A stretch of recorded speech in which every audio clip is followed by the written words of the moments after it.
Hello बच्चों, good morning. आज हम क्लास 10th के लिए एमपी बोर्ड में इंग्लिश ग्रामर पढ़ने जा रहे हैं बच्चों। एमपी बोर्ड के क्वेश्चन पेपर में करीब 20 मार्क्स के क्वेश्चन आते हैं ग्रामर पोर्शन के, और उसमें से मिसलेनियस एक्सरसाइज आपके सामने यहाँ पर दी हुई है। इसी में आज हम कुछ सॉल्यूशन देखेंगे और इसमें आगे भी देखते चलेंगे। होता यूँ है बच्चों कि ये एक्सरसाइजेस कुछ फिक्स्ड पैटर्न को लेकर ही चलती है, और थोड़ा सा ध्यान रख लीजिए, सब फटाफट सॉल्व होंगे और आपके 20 में से 18 नंबर तो मैं दिला कर रख दूंगा आप लोगों को। चलिए देखते हैं। Mizan was very tired so he days to bed early. ये ब्लैंक में जो वर्ब दी है बच्चों, इसका हमें सही यूज़ करना होता है इस ब्लैंक में। तो चूंकि sentence Mizan was very tired, past की बात कर रहा, वाज लगा हुआ है और पास्ट की बात है। जब पास्ट की बात हो रही है तो वर्ब की भी पास्ट फॉर्म यानी कि सेकंड फॉर्म चली जानी चाहिए। तो गो, ये जो वर्ब है हमारे सामने बच्चों, इसका यहाँ पर वेंट हो जाएगा और ये आंसर करेक्ट हो गया। तो Mizan was very tired so he went to bed early, खत्म। चूँकि वाज लगा है, पास्ट में है सेंटेंस, इसलिए ये वाली वर्ब भी हमारी पास्ट में चली जाएगी। नेक्स्ट देखेंगे। When he reached the cinema hall comma the film had dash begin began begun. हमें बहुत ज़्यादा सोचने विचारने की ज़रूरत नहीं बच्चों। जब भी हमें helping verb has have had मिलती है तो इन तीनों हेल्पिंग वर्ब्स के बाद वर्ब की थर्ड आई फॉर्म आती है। तो ज़्यादा सोचने की ज़रूरत नहीं कि ये इधर का ये सेंटेंस सिंपल पास्ट में है तो इधर का पास्ट परफेक्ट में होना चाहिए। वैसे होता वैसा ही है, लेकिन फिर भी सिंपल पास्ट में है आधा सेंटेंस हमारा, तो आने वाला पास्ट परफेक्ट में चला जाना चाहिए।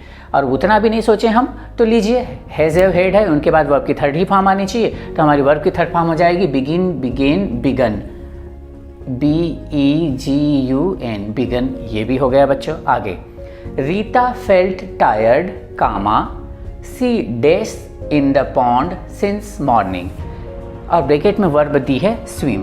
बच्चों ऐसा होता है भाइयों बहनों, ऐसा करते हैं हम कि जब हमारे सेंटेंस में सिंस और फॉर दिया रहता है, ठीक है, सिंस मॉर्निंग दे रखा है और यहाँ पर वर्ब स्विम दे रखी है, तो मान कर चल लीजिए कि हमें इसे कोई तो कभी भी परफेक्ट कंटिन्यूअस में ले जा लेना चाहिए। तो रीता फेल्ट टायर्ड, बहुत थका हुआ महसूस कर रही थी Rita.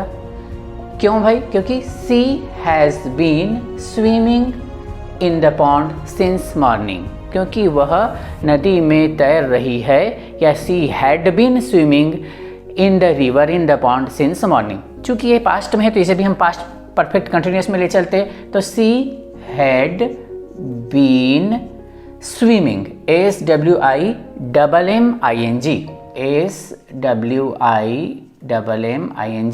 Swimming in the pond since morning. Since and for आगे हम देख लेंगे कब कब यूज होता है।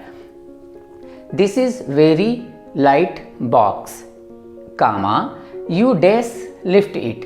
ये सेंटेंस देखिए प्रेजेंट में चल रहा है, प्रेजेंट में है, और यहाँ पे दी है मॉडल वर्ब कैन और कुड।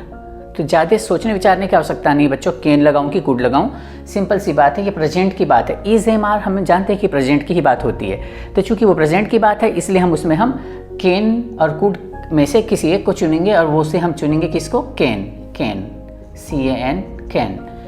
कुड हम तब जाते हैं जब हम पास्ट में कोई सेंटेंस रखा जाता है या कोई बहुत ही विनम्रता की बात हो, could you please help me, ऐसा कुछ जब बोला जाता है तब, तो वो हम बाद में देखेंगे कैन कुड मॉडल वर्ब्स में। He used to dash in the morning. अब स्विम यूज़ करिए या स्विमिंग यूज़ करिए, हाँ ING लिख कर काम चला लिया बच्चों। तो सीधी सी बात है, टू के बाद वर्ब की फर्स्ट फॉर्म आती है, हमने पढ़ा है, अब उसमें ज़्यादा विचारने की आवश्यकता नहीं है। तो she used to swim in the river, swim in the river verb की first form. The sun sets in dash west, west the west, west here direction, यहाँ डायरेक्शन दिशा की बात हो रही बच्चों। तो जितनी भी दिशा होती है हमारी, उत्तर दक्षिण पूरब पश्चिम, इन सबों के आगे, दिशाओं के आगे हम द का यूज़ करते हैं, आर्टिकल द का यूज़ करते हैं। और जब ऐसे ही बोलूँगा, जैसे ही हम आर्टिकल डिटेल में देखेंगे तब हम डिटेल आर्टिकल से देख लेंगे कि कहाँ कहाँ द का यूज़ होता है, कहाँ कहाँ नहीं होता है। तो सेट्स इन द वेस्ट, क्यों वेस्ट बच्चों? क्योंकि यहाँ पर हम डायरेक्शन की बात कर रहे हैं और दिशाओं के आगे हमेशा द लगता है। He dash honest man an the, अब यहाँ पे एन का यूज़ करना है, द का यूज़ करना है। ऑनेस्ट आपके पास ब्लैंक के बाद शब्द दे रखा है, ऑनेस्ट में बच्चों बचपन से हम पढ़ते आ रहे हैं एच साइलेंट होता है। जब एच साइलेंट हो जाएगा यानी कि एच काट देंगे हम। ऑनेस्ट, जब भी हम आर्टिकल एन का यूज़ करने जाते हैं बच्चों तो उसमें खास तौर पे ये देखा जाना चाहिए कि क्या वो ए ई आई ओ यू से शुरू हो रहा है। हाँ, ए ई आई ओ यू से शुरू हो रहा, ओ है। और क्या इसका प्रोनाउंसिएशन हिंदी के अ आ ए ई ऊ से शुरू हो रहा है। ऑनेस्ट, ऑनेस्ट, वहाँ पे भी स्वर हिंदी का मिल रहा है। जब दोनों ही चीज़ मिल जा रही है, एच साइलेंट है, दोनों ही चीज़ मिल जा रही, अंग्रेजी वाला ए ई आई ओ यू भी मिल रहा है, ओ मिल रहा है, हिंदी वाला honest uh A E I O you आ मिल गया। तो इसीलिए हम एन का यूज़ करेंगे। जब दोनों ही हिंदी और इंग्लिश के स्वर मिल जाते हैं तब हम ऑनेस्ट यूज़ करते हैं। बाबर का लड़का हुमायूं, हुमायूं का अकबर, बाबर का लड़का हुमायूं। तो Humayun is the successor of किसका? बाबर का लड़का हुमायूं। तो Humayun is the successor of Babur. तो सक्सेसर को हम एयर भी बोलते हैं। अब यहाँ कहाँ पे भी लिख दूँ, बोर्ड में हमारे पास जगह ही बहुत कम बच रही है। HEIR, इसमें भी बच्चों एयर, ये एच को पढ़ते नहीं हैं हम, एयर सक्सेसर उत्तराधिकारी। तो उसके आगे भी एन यूज़ होता है, पर वो हम बाद में देखेंगे जब हम आर्टिकल डिटेल में पढ़ेंगे आगे। You have to wait days until during while.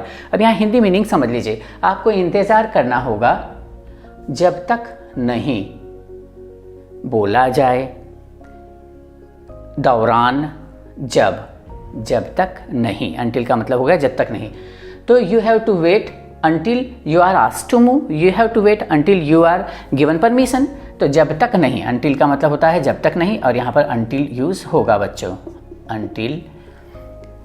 Distribute the money days Nakul and Sonal between और अमंग। अब बच्चों बिटवीन, अमंग, अमंग जब दो से अधिक लोग हो तब अमंग, और दो के बीच में बिटवीन, बिटवीन।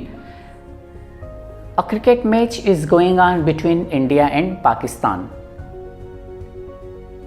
यहाँ पर नकुल एंड सोनल दो है, तो दो के बीच में जब हम यूज़ करने जा रहे हैं बिटवीन और अमंग, तो दो के यूज़ की बात, जब दो के बीच के यूज़ की बात होती है तो बिटवीन का यूज़ करते हैं बच्चों, और दो से अधिक जहाँ हो जाए तब वहाँ पर हम अमंग का यूज़ करते हैं। चूँकि बोर्ड हमारा थोड़ा सा छोटा पड़ रहा है, अभी बड़ा बोर्ड होगा तो वहाँ पर हम लिख लिख कर भी दे देंगे, ठीक है।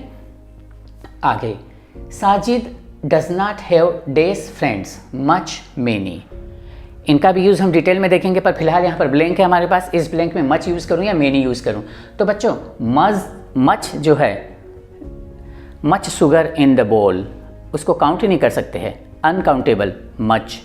फ्रेंड्स तो काउंटेबल होते हैं, इसलिए मेनी। जहाँ काउंटेबल है वहाँ पर मेनी, जहाँ अनकाउंटेबल है वहाँ पर मच। तो फ्रेंड्स अनकाउंटेबल नहीं हो सकते, उनको ऐसा बोल में से ऐसा हम काउंट नहीं कर सकते, ठीक है। वो काउंटेबल होते हैं, ऐसा वो फ्रेंड्स को काउंट करने की ज़रूरत नहीं पड़ती वहाँ, ऐसा बोल में से शुगर के समान। ये फ्रेंड्स जो है हमारे काउंटेबल है, इसलिए यहाँ पर हैव मेनी फ्रेंड्स। बच्चों ये 10 एग्जाम्पल थे, ज़्यादा एग्जाम्पल आ नहीं रहे इस बोर्ड में, नहीं तो हम आपको फिर और ज़्यादा एग्जाम्पल बताएंगे। नेक्स्ट क्लास में जब हम मिलेंगे तो और ज़्यादा एग्जाम्पल के साथ मिलेंगे। और ये प्रॉमिस है कि आपके 20 नंबर में से 18 नंबर तो मिनिमम आपको मिल ही जाएंगे। वो 2 भी मिल जाएंगे पर 2 की गारंटी नहीं होती है। तब तक के बच्चों इतने से काम चला लीजिए, फिर नेक्स्ट क्लास में फिर मिलेंगे। तब तक के बाय बाय।